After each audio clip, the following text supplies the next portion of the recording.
which is kind of interesting. But Cool. so do a little countdown. I think we should be rolling any time here. Do you do the clap? I don't. Yeah. So we're just live on YouTube. Man, it's great to be with you, bud. Nice Thank you so much for coming. Yeah, thanks for having me. I know you've been super busy with the new launch of the Gen 2.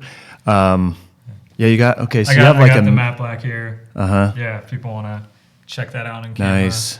And you got a silver. I got the silver. Yeah, I bought it from my buddy Ben Deblin. And yeah, so that's a Gen 1. Gen 1. But it's funny. So you were just telling me that sometimes you want to wear the Gen 1 now because... Well, yeah, people notice it. People want to talk about it. It's a conversation starter. Yeah. So versus this is now, pretty subtle. So you can't really tell. I mean, that was the first question Chris asked me. He goes, "Wait, there's tech in here? Like it tracks your sleep?" And like, yeah. And once you take it off, so that's cool. You guys have been. How long has OURA been in business? Wow. So the company actually started in 2014. So been around for a while. We released our first generation on the market, end of 15 as a Kickstarter. So we shipped Gen 1, sort of all through, really in 16. At the end of 15, we announced it, started shipping in 16 for about a year and a half. And then we actually announced Gen 2 just the end of last year, November 30th, and we just started shipping all the pre-orders out. And you shipped, can you say how many you shipped out? Yeah, we actually publicly said on our blog, we've shipped over 10,000. We haven't said how many total there are, but no, luckily, people are liking it and we're getting good feedback and more orders keep coming. That's awesome. Yeah, I mean, some of the conversations when I would wear the Gen 1 version, people would say is, oh, so that tracks sleep. That's really cool. But like I have this, whatever the device is, a Fitbit or Garmin or this. And first of all, I have reasons why I don't like that because of the EMF and how bright it is and everything like that. But what I tell people is this device is really specific for, it tracks activity and a bunch of great things, but the sleep data is like uncomparable to some of those other tools. Yeah, appreciate that. Really our focus on that is, sort of what's actually predictive. So if you think, why do you wear an activity tracker? A lot of people will sort of say, well, I want to figure out, I want to see how hard I worked out. I want to be able to, if I'm running, I should slow down a bit if my heart rate's too high.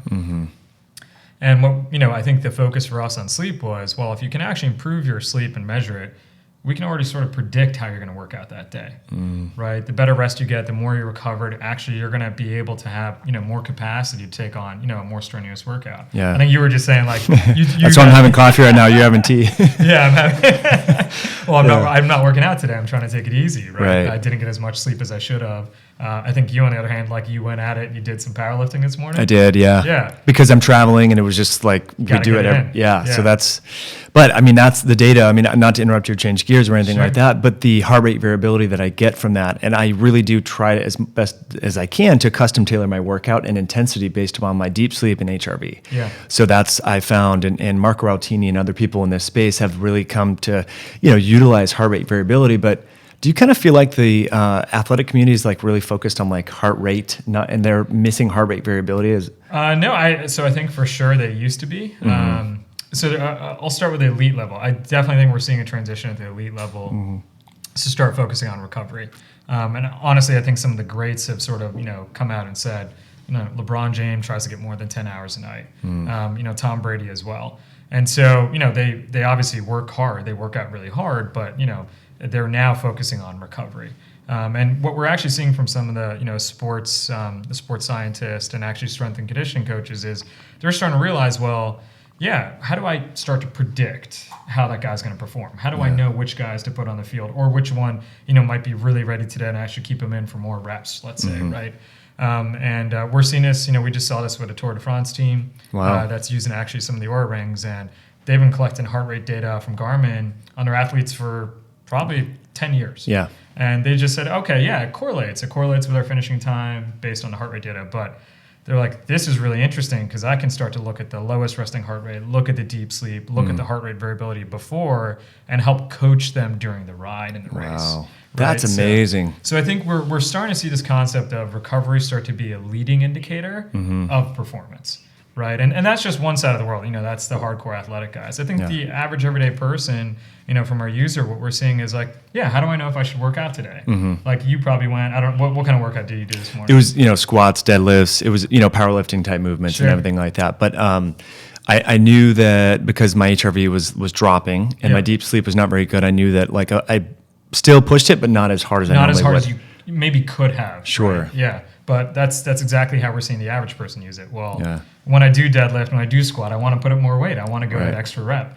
Now let's start planning those like really hard days when I'm well recovered and well rested. And so it's this balancing actually of what we call at the company, balancing load and recovery. And so if you sort of balance load and recovery, right, that actually that's how your body starts to make greater progress. Yeah. Right. So if you're putting too much load, and it might be some chronic stress, right? It might be some stress in your life, relationship, work. It might be stress actually from the wrong food that you're eating.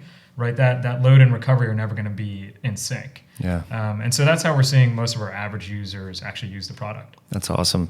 And are the average users looking at the OURA Cloud and stuff like that, or are they just looking at their app and how does? Yeah, I think look, we have a lot of go-getters. I think we have luckily like a lot of people who are looking for an edge. Yeah. So we do see a lot of requests for and more features on the OURA Cloud, and we've been adding them. So more and more, we're actually starting to see people use the cloud platform, which is great. That's awesome. We just had someone today, actually, 3 different groups in the last 2 days, all with 20 participants or more. Wow. Like just having teams and sharing their data with each other in some type of team environment, but. I think the average users is really just trying to get a lot of that data in the app. Yeah. When we first released the Gen 1, we didn't even show heart rate variability. Our users were requesting it because we told them we're measuring it, and so we're like, all right, let's start to open and give more of this rich data in the app. We thought it might be overload in the beginning, but right, because that was a new concept maybe 5 or 4 years ago, whatever. Yeah. Yeah. For some people, that's super interesting. Yeah, I like looking at the OURA Cloud because it gives you the RMMSD, Yes. which is kind of is that like the main thing that you extrapolate to get the aggregate score for the heart rate variability? Yeah. So heart rate variability, I'm sure a lot of your users know this, but it's it's the variation of each heartbeat. So we're sitting here, let's say you worked out and you're drinking coffee, your heart rate's probably, let's call it, 70 beats per minute. Sure. Right? I'm drinking some chamomile tea. Yeah. Right. I'm gonna have to shake you a little bit. Like I didn't work out. My heart rate might be 60 beats per minute. Every single beat is slightly different though. So this beat might be 61. The next breath I just took, that might be 62. And so that variation of that beat, that is that heart rate variability. Turns out what we found, over the last 20 years in science is that, it's a great indicator for stress, chronic stress, or actually just sort of local stress, something from an activity or an event that you might be recovering for. So that's sort of why we released that data, and that's how people are using it. As far as our standards, we actually measure every single heartbeat all throughout the whole night. Wow. And so we give this to researchers. So if there's any who are listening, definitely reach out to us. We'll actually give them the raw data so they can pull apart every single heartbeat. Most other devices don't do this. So, if you ask them for that HRV number, they'll give you sort of an average throughout the night or a generalization. But what we show in the app in that graph is every 5 minutes, we take this average and we show that number in the graph just because you can't plot 10,000 things in a little app. But we're measuring it every single night, and we use RMSSD. So that's the root mean squared of successive differences between each beat. There's a mathematical formula, and that's what we give people. Right. Yeah. So maybe not to pick on Garmin or Sure. the Fitbit or whatever, but they're actually not tracking every heartbeat, is what I heard. So I think ask them for the raw data and see if they'll give it to you. I see. Yeah. That's how I'll answer that. Yeah. I think, look, the reason we focused on the finger, it sort of gets into this same question. We wanted to focus on sleep, and we want to focus on things like recovery, like heart rate variability. Basically, when we were concepting this device, we first started with a wrist strap. It would have been way easier. Yeah. A lot of these parts are off the shelf. You can buy them in mass, right? We even looked at a chest strap. We looked at stuff on the head. We looked at earbuds as well. And literally what we just found is a couple of things. It was a trade-off between sort of accuracy and convenience. A chest strap is great. Brain sensors, EEG sensors are great, but they're both not that convenient. Right. Turned out the wrist, sure, maybe it's convenient. Actually, some people don't, most people don't wear their watches to bed. But the accuracy was an issue. And the reason is the pulse signal from your vein here is about, 1/100th the strength of the arterial pulse right here on your fingers. So think about how you were taught to check your pulse. Check your pulse. Yeah. What would you do? You'd do that, turn over. Right? Yeah. So these same arteries, right, will go into your hand, and they're called the proper pulmonary arteries when you get to your fingers. Those arteries are super close to the surface of your skin. So it's an arterial pulse. So there's more blood going through arteries and veins. That's why if you cut an artery, you unfortunately bleed out pretty quickly. And then those arteries are super close to the surface. So the result is that pulse signal is much stronger. As a result, we as a company, we can actually sense every single beat, and we sample at a really, really, really high rate, 250 hertz. So we're shining infrared lights 250 times a second all throughout the night. Other devices on the wrist are sampling anywhere from 12 to 20. Some of the Garmin devices, from what we've seen, probably go as low as 2 hertz. And so as a result, just the data isn't that great. Right. But now you can still extrapolate stuff. You can turn on the heart rate sensors for 10 seconds and turn them off for 30 and get a good average. But for things like HRV and actually for sleep as well, the way we use our algorithm, we thought it was very important to get the highest quality data that you can. Because one of the highest quality data points that you're able to gather is deep sleep. Yes. And some of that can be variable, like from 3 minutes to up to 90 minutes in some different people, right? And so if you're just collecting maybe every 5 minutes, you're not going to get as much. Correct. So that's what I love about it. But I think a lot of people, like we were talking offline, like a lot of people put a lot of weight on their deep sleep and think like something's broken, I'm not right. Like my friend gets 90 minutes and I get 30. Like what's going on here? So maybe let's talk about the importance of deep sleep and why is it so seemingly variable in different individuals? Sure. Yeah. It's a great question. So why is it important? What do we know about deep sleep specifically? For powerlifting, I guess we were talking about it, about half your growth hormone and majority of your testosterone is released actually in deep sleep. Deep sleep happens to be the stage where most of your muscle repair happens, right? And we do see this, and I think studies have shown this. People that are more active, if they're not overtraining but getting the right amount, their deep sleep tends to be a little bit higher than the average person. That being said, there is variability in it. There's studies even from Stanford, and maybe we can include one of these in the show notes, that show even people in their 20s or 30s can get less than 10 minutes of deep sleep. So one of the other things we know about deep sleep also for Alzheimer's, turns out actually, when you go to bed, all this cool stuff happens to your brain, and we can talk about that. One of the coolest things, I think, is that the brain actually cleans itself of all these toxins. Your skin, right, has a lymphatic system. For the brain, it's actually called the glymphatic system. So in deep sleep, this plaque that's formed during the day when you're awake, it's called beta amyloids. And so these beta amyloids are what we've now found are linked to actually Alzheimer's. But during deep sleep, those beta amyloids are actually cleaned out. And so, deep sleep is becoming not only, important for physical function, but also the more and more we learn about sleep as a science, even for some things related to memory. So, it's definitely important. The variability can be high, user to user. So, some other studies done by Stanford, there was actually a pretty good one. I think it had, 30 to 60 participants across different age cohorts. And what they showed is actually some individuals, even in their 20s or 30s, may only have 5 minutes or 10 minutes. So, I think it's probably more important from what we know about the science that you get somewhat of enough for certain amounts, but also varies by age. And there can be certain things going on your life where it's actually not going to be high. So, that's actually why we've created this tool. So you can see what things improve it. You can see if, actually, using blue light blockers before bed, right, helping you shut down at night. You can see if timing of your meals affected. Those are two of the biggest things we see that within our users help improve deep sleep. So, that's why we want to provide access to this data. So people can customize for themselves what's going to make the difference or not. Yeah. I found definitely, and I learned this from Alessandro Ferretti. You probably know him. Yeah, he's a great guy, and he's really, emphasizes heart rate variability and analysis and deep sleep. But having your meal maybe it's not really totally conducive for like family life. We have a little girl and stuff like that. But eating at 5 would be ideal. Like 5 p.m., going to bed at 9. Cutting off the electronics and tech and all that sort of stuff at like 6 or 7. But sometimes it's not achievable. It's just hard.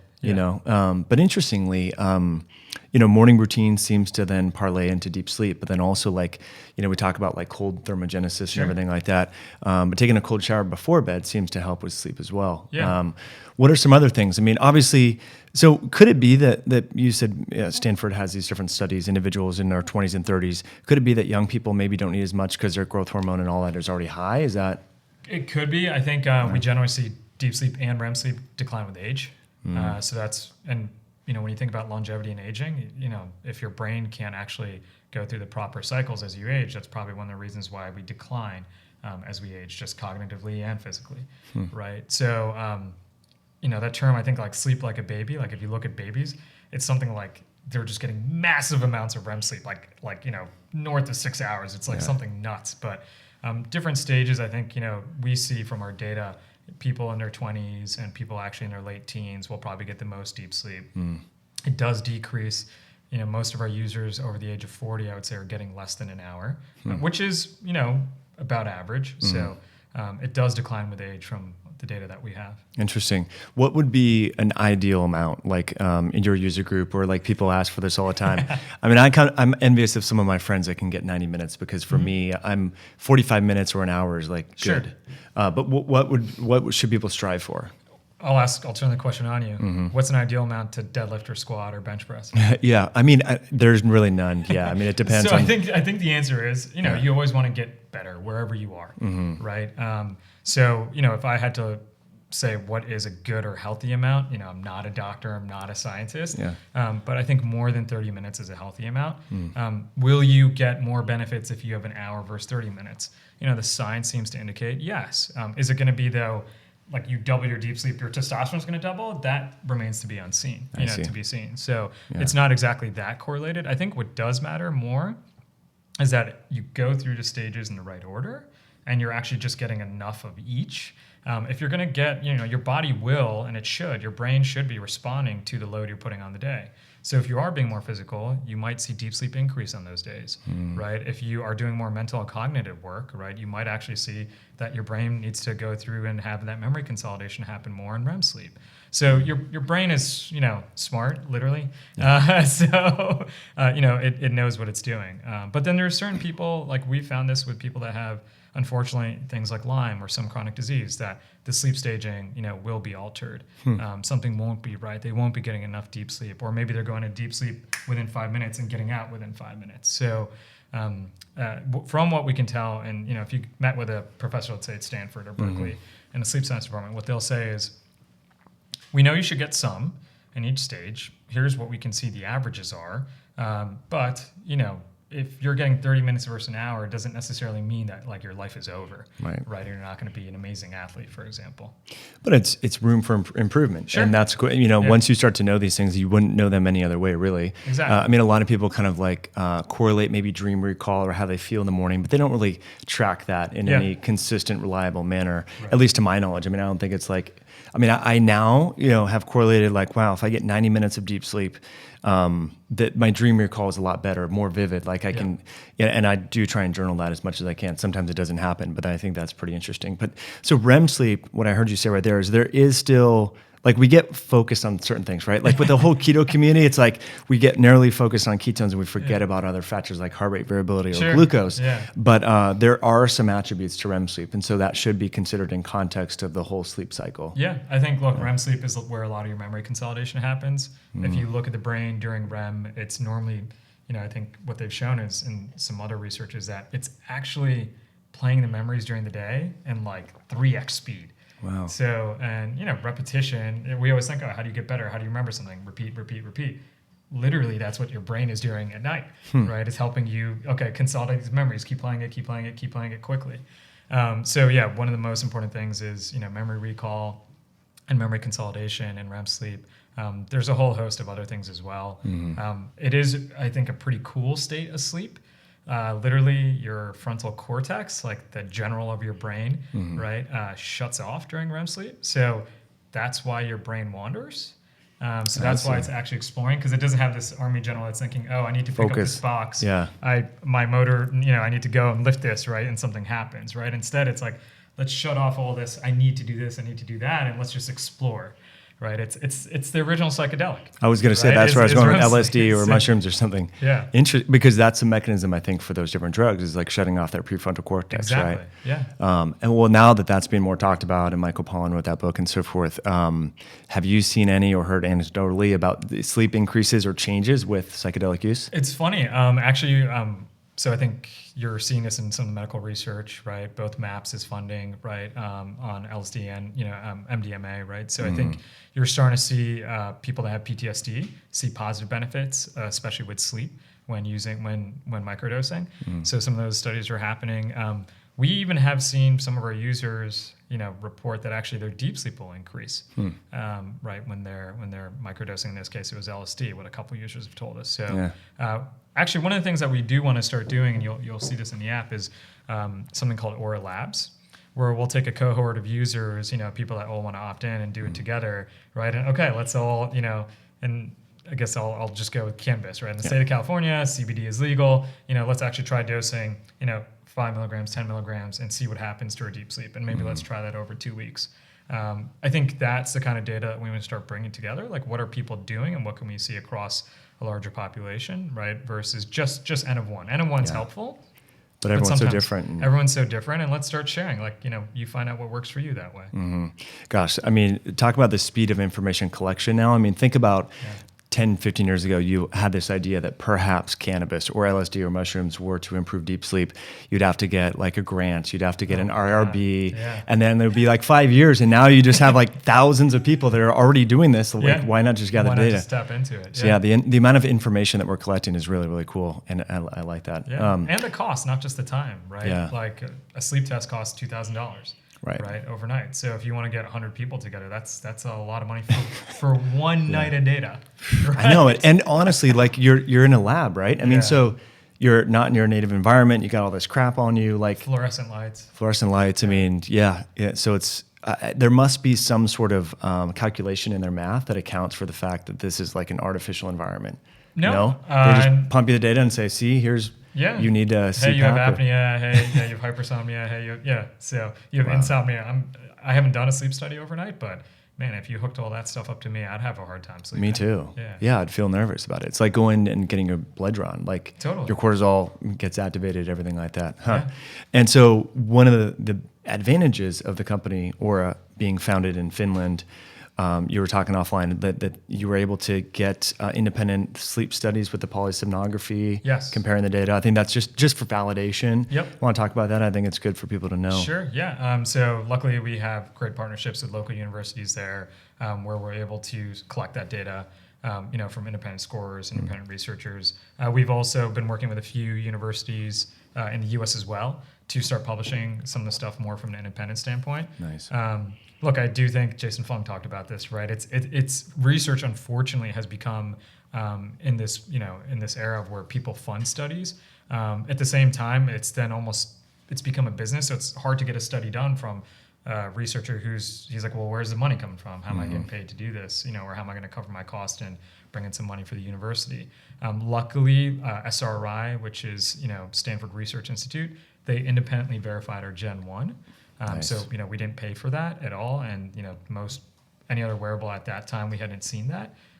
There have been other wearables that have paid for their studies. We luckily will have an independent validated HR and HRV.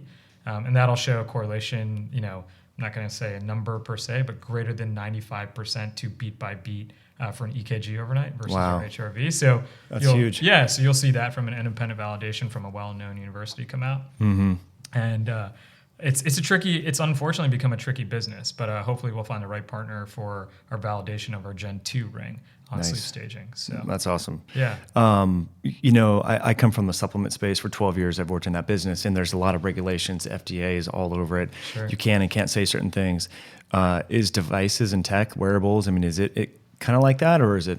Luckily, I actually think like supplements, a lot of stuff doesn't. Sure, the claims, like you probably can't claim a drug or an over-the-counter supplement will cure, prevent, or whatever. Yeah. I think it's like diagnose or treat or something like that. So, I think it's the same thing with wearables. There's been good precedents because of Fitbit, and Apple Watch. So, sort of these devices being, less and less regulated.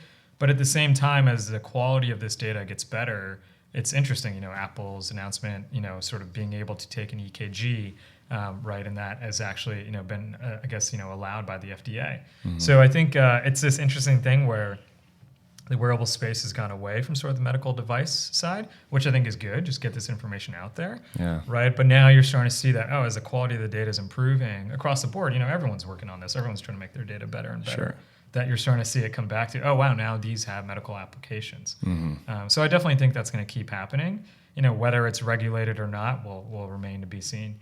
Yeah, I mean, I'm a fan of less regulation, just me personally, Sure, more libertarian same. type perspective. But it kind of seems Costs less, I'll tell you. totally. And it's like, why does it need to be regulated? People are just wearing these to make day-to-day decisions to improve their life and get that feedback. And yeah, it's great. I mean, I think so many people are just running around blind. They don't know how tired they are. They don't know how bad their sleep is. And one of my hypotheses as to why the ketogenic diet, I mean, I think it's very effective biochemically, but once people start tracking their ketones, then they can make more educated food choices. Totally. And then once you get a baseline for your heart rate variability or sleep, then you realize, wow, I like those 3 glasses of wine before bed were probably not a good idea. Binge, watching Netflix on the weekend. Sure, right. So I think it's great for people to do this. Now, it's only $297, and for some, right, the price in the US, $299. Yeah. A lot of people will say, "Gosh, that's so expensive. I don't know if I can afford that." But the amount of counter argument to that is the amount of increased productivity, Sure, and maybe years taken off your life if you don't invest in this, right? Like,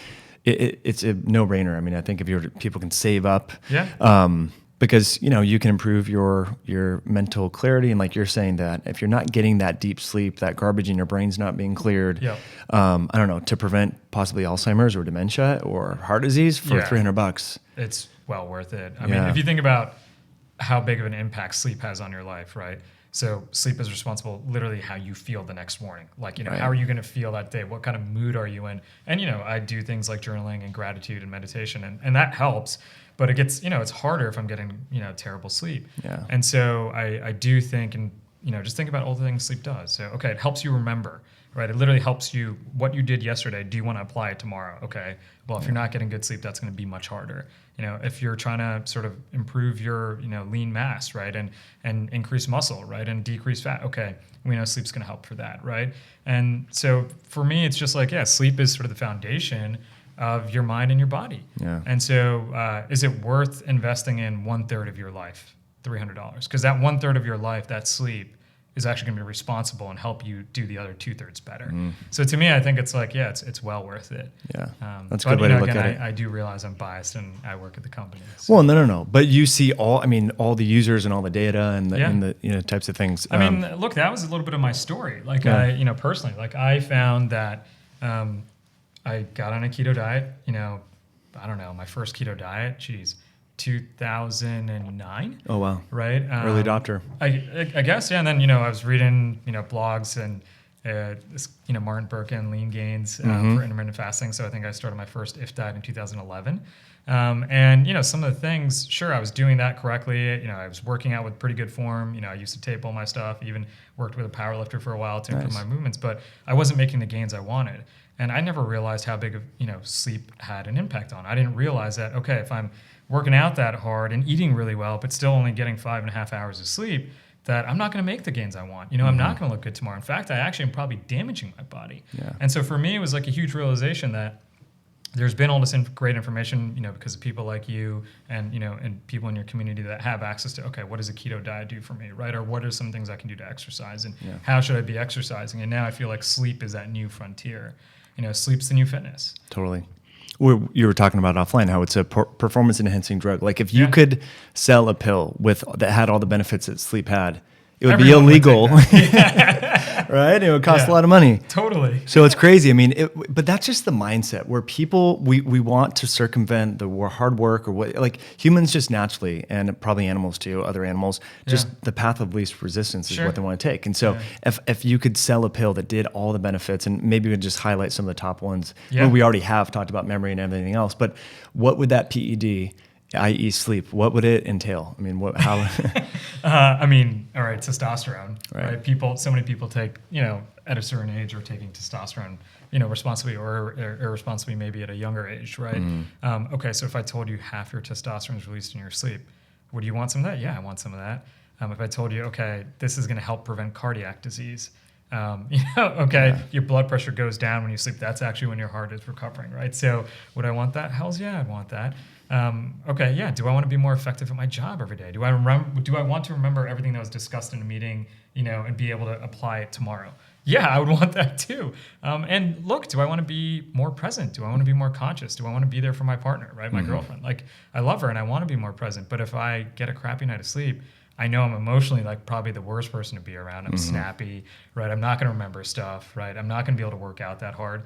So yeah, I want all those benefits, and you can't get all those benefits in one pill today. Yeah. Maybe one day we will. One day we will have that pill that takes care of all this stuff and we don't have to sleep. But I think everything so far, science has shown us that this third of your life is happening for a reason, and it actually just helps improve everything you're trying to do. Yeah, that's such a good point. And one of the things you have written down, blood sugar dysregulation. I mean, that's a huge one I found just personally. I mean, if I get bad sleep or if my circadian rhythm is off, I catch a flight, I go to Toronto, blood sugar's through the roof. And so that's a big, it's not good. No, I mean, look, the metabolic pathways that happen for, insulin response or insulin,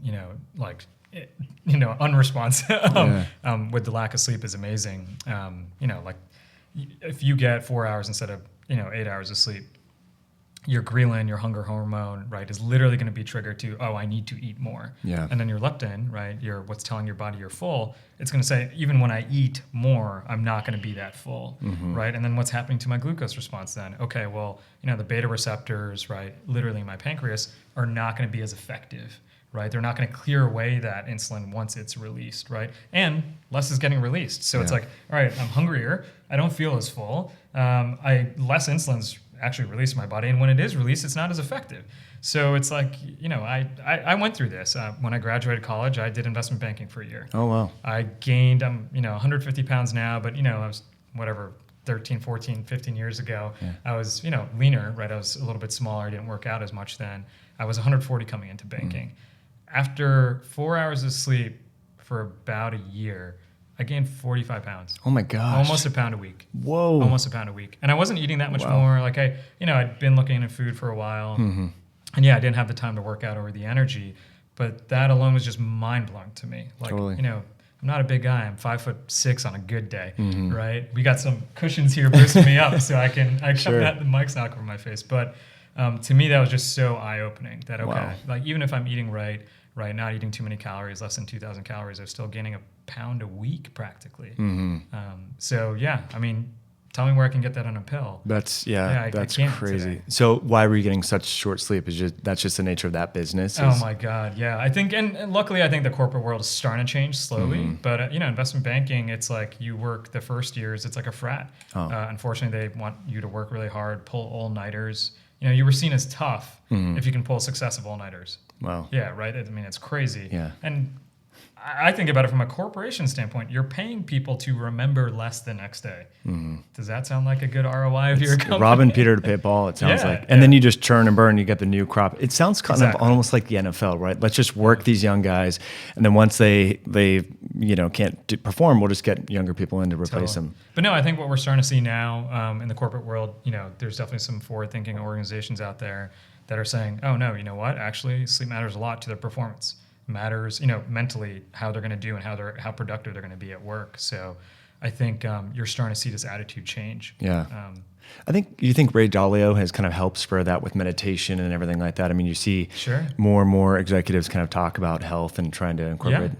I think Ray Dalio's helped. I think Arianna Huffington has helped. I think, everyone in this space has helped, right? Like that's one thing I try to think about too. It's, is a Fitbit better than, an OURA ring?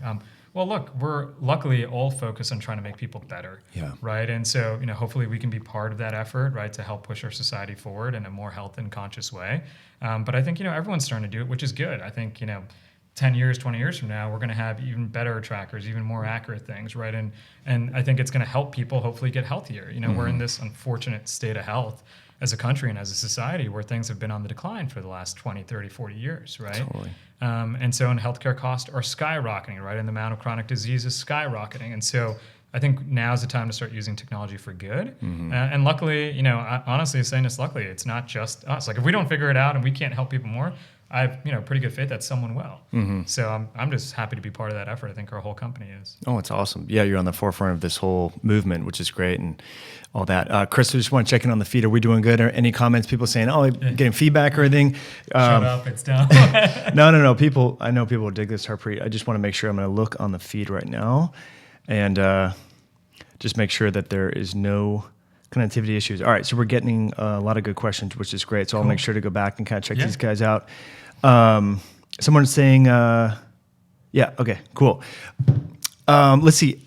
One question that I have, and I'm sure a lot of people do have, is like best practices. And we talked a little bit about, I guess maybe if we could talk about, in that context, best practices for improving heart rate variability, and then deep sleep. And we talked earlier about like, the importance of kind of eating early in the day. Sure. One of the things, so I come from the endurance athletic world as well, like in the Tour de France, and you mentioned that earlier, like the mantra, the mindset is eat early, sleep early. Like that was it. Like, and so it's kind of funny that way back then, I think this was Floyd Landis and some other people a long time ago were talking about this, but you were just this morning. I mean, you just left Victoria. You were at Dave Asprey's lab and everything. I know he's doing a lot. So, what are like the most common best practices? And maybe there's some esoteric stuff that only a few people can afford. But sure, I think the three things maybe that everyone can likely afford.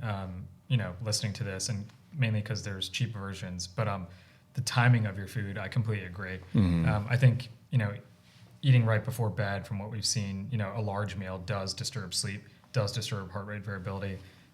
Alessandro Ferretti, right, has shown this, that, what happens to HRV when there's high glucose, right, when you eat a super sugary meal. So timing of food, I think, is something that people can control. It's hard to do socially. Like we were talking about that. It is tough. Right. I feel like my grandmother a bit when I eat, at 5 o'clock. But, at the same time, I feel better the next day and I'm able to work out harder, so I'm willing to do it. Yeah. So that is one. Another free thing I think that helps a lot is consistency. And the reason being is actually we know now, the Nobel Prize was awarded last year, right, for circadian biology. So now we have more and more evidence as a society that getting that light exposure in the morning starts that hormonal clock, right? It starts getting everything going. And so you want to get that, think about if you're winding up a clock for the day, would you start your clock on the wall 5 minutes or an hour or 2 hours different?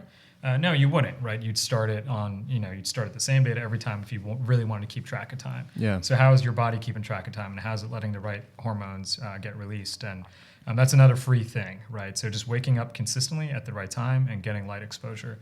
I also think light exposure at night. So just, blue light blocking glasses, and there's great brands out there, and there's also some, really cheap product you can probably get on Amazon, but we have seen that just be a great hack. That throw it on when the sun goes down. Some people, even during the day, if you're exposed to too much artificial light, have some form that works during the day. But that, we do see clear increases in deep sleep for I would say 2/3 of our users. 1/3 of our users, or maybe it's more like 20%. We don't have the exact numbers in terms, just because it's hard to get all that data on a mass amount of people.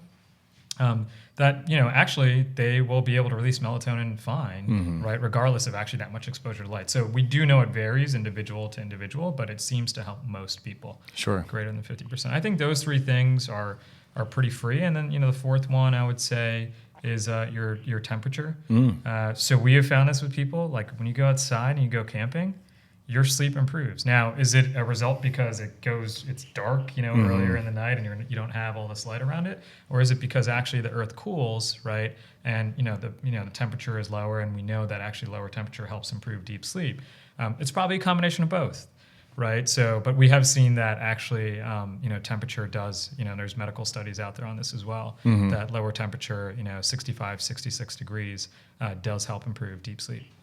That's super interesting. The door that's right behind you, we installed one in our bedroom. Yeah. And so we sleep with it open, and it really, like, my sleep scores have like the baseline has just shifted up. I mean, there's still variability in there, but the deep sleep has definitely improved because of that. And I don't know the name Rich Roll. Does he ring a bell to you? Yes, the ultra runner. Yeah, so he sleeps in a tent. Yeah, and he's out. He literally put a tent on his backyard, so he doesn't sleep in his bedroom with his wife. He literally, because he gets. I didn't know he doesn't sleep in the bedroom. He's got it. He has his YouTube video, guys. If you want to check it out, it's why I sleep in a tent, and he talks about it. And it's for him, it's a stoic practice because it is uncomfortable.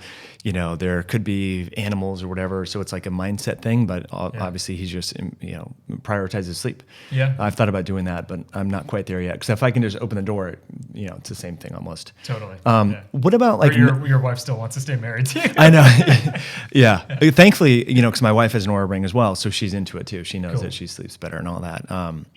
But what about like non-native EMF? I know there's a lot of people that are kind of like not so sure that leaving the Wi-Fi on at night or living near a cell phone tower or having the cell phone near your head, whatever. How does that, would you say? Yeah. So look, EMF is, I'll probably say, I think it's a controversial topic still. I don't think there's enough science out there on it in terms of like, hey, we know this across mass amounts of population. That being said, look, we were extremely conscious of that when we made the OURA ring. Yeah. So I think, 3 things. One, we have a Bluetooth mode. We're one of the first wearables to do that, or an airplane mode. You shut the Bluetooth off. You can actually leave the OURA ring not connected or not synced to Bluetooth for about 6 weeks. Wow. And it'll still store all that data. That's incredible. Yeah, Awesome. so we're one of the only wearables I know that does that. And frankly, actually, we got a cool study coming up with some hunter-gatherers in Africa where we're going to collect some of their sleep patterns and, put them out there in the wild for about 5 weeks. Dude. Yeah, I mean, they're already out there in the wild. We're not putting them there, right? So, but luckily, working with... Dan Party on that, or? I don't think I can technically say yeah. Sure. I think you got... I think your intuition is pretty good. Okay. He's one of a few people working on it. Yeah. So, Bluetooth is something we did take seriously. The other thing is the color of the light. So we use infrared light.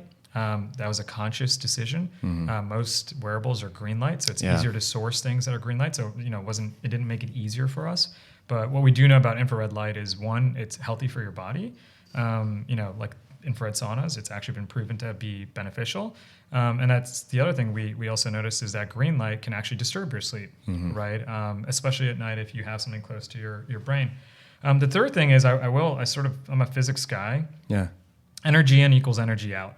The battery size inside an OURA ring is like 20 milliamps, right? That's like 1/5, right, of what your iWatch or wrist-based wearable would be, and it's like 1/10 to 1/30th of what an iPhone or a smartphone could be. Sure. So just that's the other thing I do like to tell people is like that's a tiny battery, so literally you can't even emit that much power if you wanted to, and it lasts a week. And just think about you have over 100 milliamp battery in a phone, and that's going out every day. So just I like to think about sort of EMF and that. How is this energy getting exposed? Totally. So that's great. We were super conscious about it. I will say just on the EMF side, I do think that people that have sort of an immunocompromised system, like I think they've seen this specifically with people that have Lyme, tend to have a stronger reaction, negative adverse reaction to EMF. So I think it does depend on individual. But look, I'll throw that out there with camping. Yeah. Like, I sleep better. I know a couple other people sleep better from the data we track when they're outdoors. Is it the light? No artificial light. Is it the temperature, or is it, EMF? It's probably all 3. Yeah, a combination of which. Yeah. Which is good. Yeah. I mean, I haven't tracked my sleep with the Wi-Fi on versus not. Yeah. I generally just turn it off, but I've had a hard time convincing other people to do so. We've actually had users tell us that. Okay. We have had users tell us that, hey, I actually just turned off, the Wi-Fi was off, but I had my PC next to my bed, my laptop, and it was in hibernating mode. And people have shared their data saying, this is what I did, and this is the only thing I did, and here's the improvement I saw. Wow. So that's why I can't say, it definitely is helping some people to be EMF free, but I just don't know the state of everything that's going on in their life or their bodies. Sure. Yeah, it's probably like anything, the total load. We talk in functional medicine about total toxic burden, right? Like if you or I have 5, milligrams or parts per million of mercury, maybe not a big deal, but if we had mercury amalgams and all our glass was already pretty full, it might push someone over. For sure. But yeah, I do, speaking, I don't want to change gears too much, but what you were speaking on with the airplane mode, I love that feature about it because my wife used to sleep with the Fitbit and I could see the green light from her wrist bouncing off the ceiling. I'm like, Deanna, you can't wear that in bed near. Get that out of here. And so she just put it on the nightstand and it's like blaring this green light. I'm like, that can't be good. And so it started to really irritate my wrist, to be honest. And I'm not trying to trash Fitbit. I think they have a cool device, but this tracks your steps and you can put on airplane mode because, look, you put your hands by your head at night. I don't want something beaming, and having that on airplane mode is great. So that's a really smart feature. Yeah. I mean, look, that got back to the comfort. Like we tried testing something on the wrist. Trust me, like it would have been way easier. Like if you and I wanted to go start a wrist-based wearable company, we can buy a lot of those sensors off the shelf for really cheap. Yeah. But we just found that people didn't like it. It was not comfortable. Right. It did bother their wrist. We actually hear this a lot from athletes that, think about it. You're using your hands, your body, right? Like to push a sled push a or defensive, or a guy, right? Yeah. Who is 350 pounds. They're pretty sensitive. They want to make sure that it's not getting messed with. And one of the things we found just with a ring, people don't notice it. We made this titanium so literally it's super light, right? So you don't feel it. That was one of the complaints we got on Gen 1. It was a little big. It was a little big, and that you could actually feel it when you sleep. But yeah, luckily, there's 500 million to 700 million watches sold every year. Yeah. Majority of those people never wore them to bed, right? I think there's a reason for that. That makes There's sense. about 2 billion married people.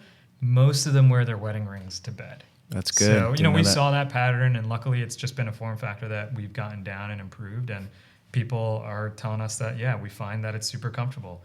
And that frankly, I don't got to throw away my nice watch. Right. I can still rock the watch, and rock this. So. Such a good point. That must have been a tough business decision because most companies want, especially because you're kind of in the biometric space, but Sure. also you're a luxury product. It is a higher end product, and a lot of people want to differentiate themselves, and there really is there's no differentiation from most other rings. So I'm sure, did you guys go, maybe you don't want to talk about it, but I'm sure you wanted to put some little mark on there, we did put a little bit of a design on here. I know it's little. Yeah, it's subtle. I think jewelry design typically, or good design can be subtle sometimes. So we did win the Red Dot Award. Okay. So we're one of the first wearables to get that in the last few years. I do think Jawbone might have got one for making a really good design a couple years ago. I can't remember if they did. But I don't know, the Red Dot Award? The Red Dot Award is given out to tech companies who make products, I would say, that look good. I see. I think Sonos got it when they first came out with their speakers, right? Not a lot of wires, something that just looks sleek. So,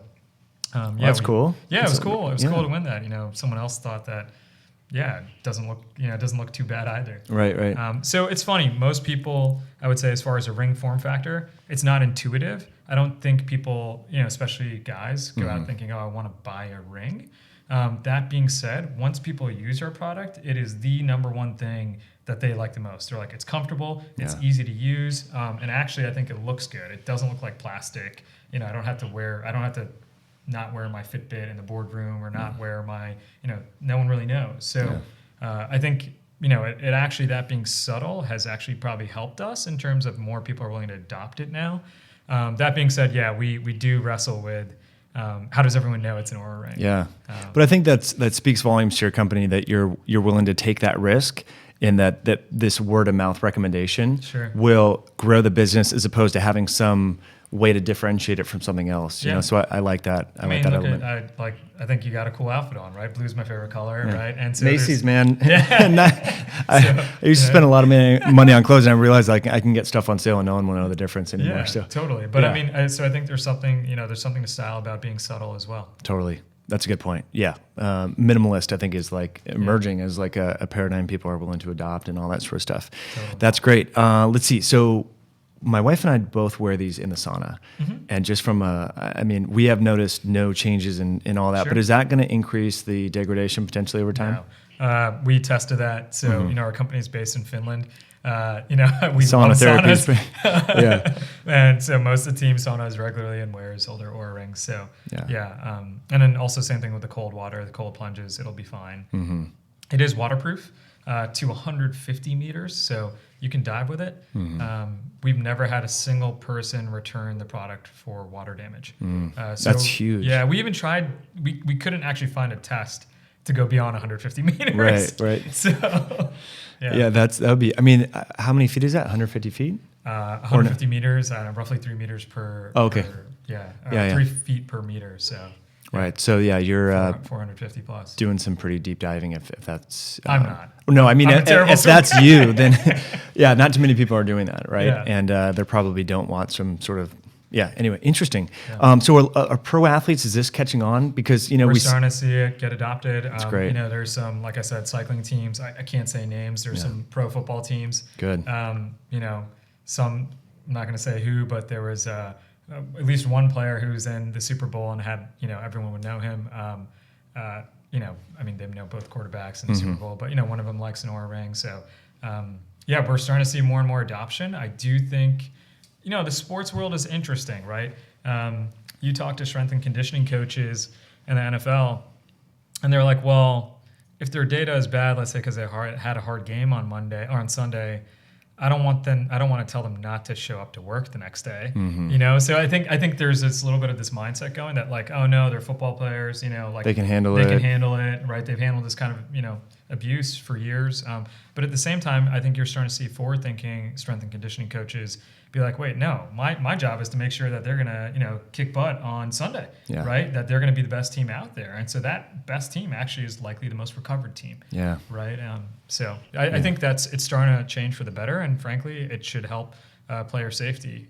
Totally. Yeah, concussions. Oh, man. There's a lot of work on concussions and HRV being done. So I think you're going to see, you know, that also is like, it's when you're in a concussed state, it's a very hard thing to know, are you recovered the next day? Or is the concussion gone? Can I actually play? So I know there's been good research done on that and heart rate variability as well. So HRV would probably tank after a concussion, then start to increase as you climb out of it potentially? Yeah. Huh.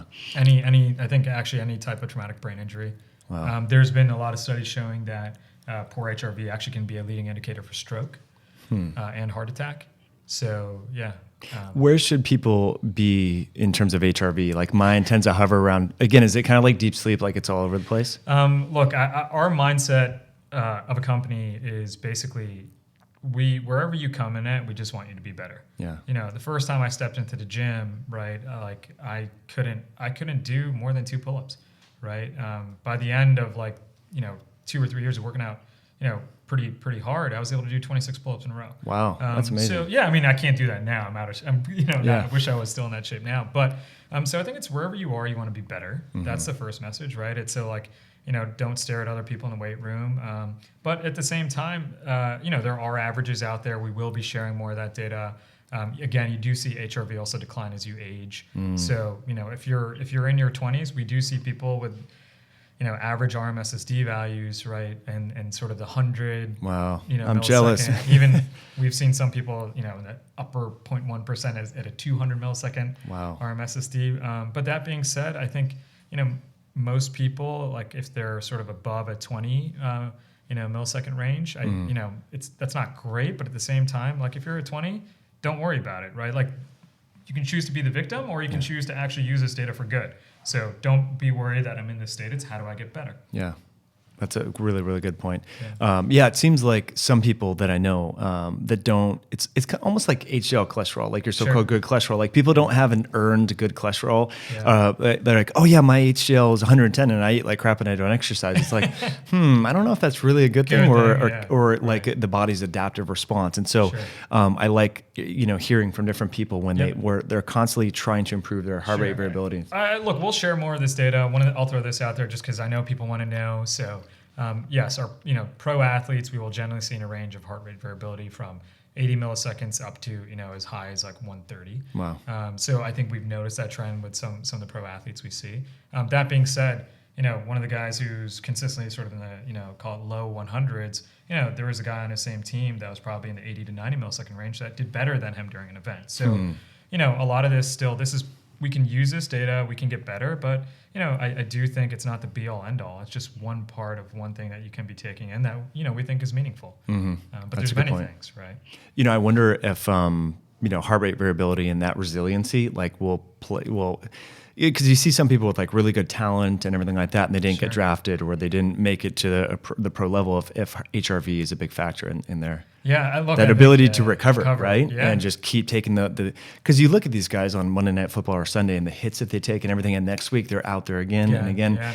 And so that ability of their body to recover. I will say, just because it's interesting, and I'm not naming any names, but in the Tour de France, I did think it was super interesting to see that a lot of those athletes, even despite punishing rides every single day, would be highly resilient. Their HRVs wouldn't really take that much of a hit. I would have thought by, oh my God, week 3, that they're smoked. Yeah. But look, they've been trained that way, and they're high responders. They're in that upper, 1/10 of 1%. So I do think you're probably right. If I had to guess, you're probably right. Recovery index. They're just, they're just gifted in that sense. That's amazing. How are we doing on time here, Chris? I know you got a boogie. Cool. Well, just a couple final questions here, I guess, Harpreet. gosh, I mean, you're in the tech space and all that. Like, who inspires you? Like Elon Musk. I mean, who do you look up to in terms of like companies or individuals? Elon, I think, is a force. I think he just sees things on a different level than other people do. And so, I think he's been a brilliant contributor to our society and will continue to be. But he does get poor sleep from, I think he has a hard time shutting it off, right? I think, when he was on Joe's podcast that came out a bit, it's hard for him to turn it off. And there's been reports of him sleeping under the desk. So, wow. I think he's someone that totally inspires me. I think inspires a lot of people, which is great. I do think Ray Dalio, like I did spend time on the investment professional side. I think Principles is a phenomenal book. I think there's luckily great leaders out there everywhere. Bezos, I think, is amazing. I think that, being here, I guess in Seattle, I didn't even think about that, right? No like intended plug. But I think he's a really, really smart guy. He's built a great team. He has a great sort of balanced work ethic. I think he's also, been someone who's pretty inspirational. But frankly, it's a lot of people like you. Sure. Like I got cut from the soccer team when I was a sophomore in college or a sophomore in high school, right? Like I was overweight, right? I learned about a keto diet. I got better. So I think this whole community that's come up, whatever you want to call it, biohacking or just health conscious, right? Health and wellness. I think that's actually what's helping people every day. So I think having access to this kind of information like this just wasn't possible 15 years ago. No it just way. didn't happen, right? So I think it's cool to look at the people up top and, and learn from them and everything that they're doing, but they are superhuman, just like some of these athletes.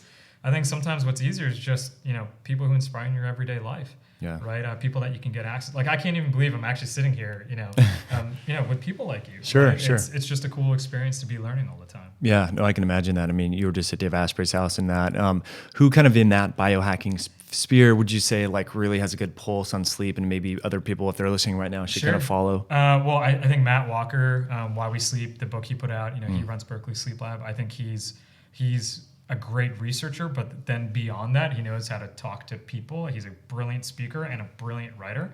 I think it's the best book on sleep I've read. Nice. I have it over there. I haven't read it yet though. Yeah, it's awesome. Really detailed. Yeah, it's fantastic. So I think he's really dialed in. I think a lot of people are now focusing on sleep across the board. Which is great. So whether it's people like Kevin Rose, people like yourself, people like Dave, people like Ben, people like Joe, like it's fantastic that more and more people are talking about it, and we need to. Totally. We've only gotten less sleep as a society. It's crazy, right? So we know about a third of the population gets less than 6 hours of sleep a night. And we also now know, because of some of the work done by other people out there, that shift work, like disrupted circadian rhythm, is now being classified as a carcinogen, just as bad as smoking, probably potentially even worse. So I think more and more people sort of talking about it, bringing science to it, it's going to be super impactful. On circadian disruption and circadian rhythms as a whole, like I love the work Sachin Panda has done. I think Ben Smar out of Berkeley, probably maybe not as well known, has also done some great work. Like there's a huge correlation between grades in college and the amount of sleep you're getting. And he's done some fascinating work.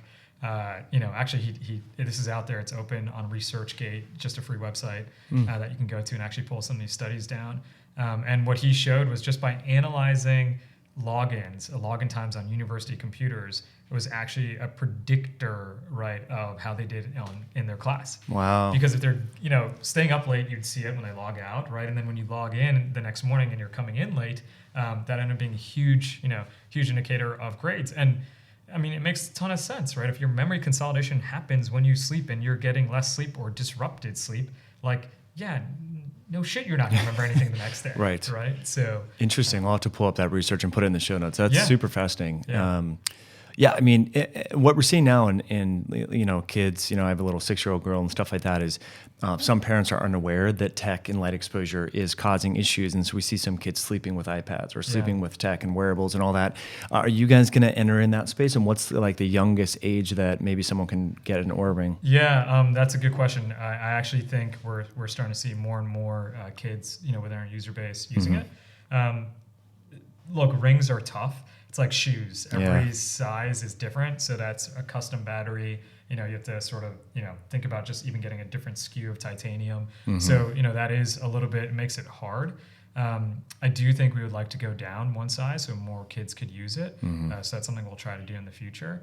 But I think we're just going to see this go to a younger age, right? And there's technology like the iPad, and kids are using it. They made it so easy kids could use, right?